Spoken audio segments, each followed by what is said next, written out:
Hello guys, आज की इस वीडियो में मैं आप सबको बताऊंगा कि पार्लियामेंट होता क्या है और हमें इसकी ज़रूरत क्यों है। तो चलो, सबसे पहले पार्लियामेंट ये एक नेशनल असेंबली होती है इलेक्टेड रिप्रेजेंटेटिव्स की, जिसको हम पार्लियामेंट कहते हैं। First, the national assembly of elected representatives is called parliament.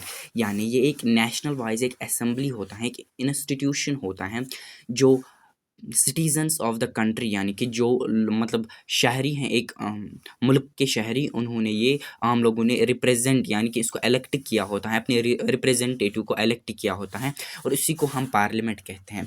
Why do we need it? तो हमें इसकी ज़रूरत क्यों है? तो सबसे पहले, it control the power of prime minister and president. तो ये मतलब अगर पीएम और प्रेसिडेंट अपने पावर का मिसयूज़ करते हैं तो इनको कंट्रोल करता है। तो second, parliament control money the government have.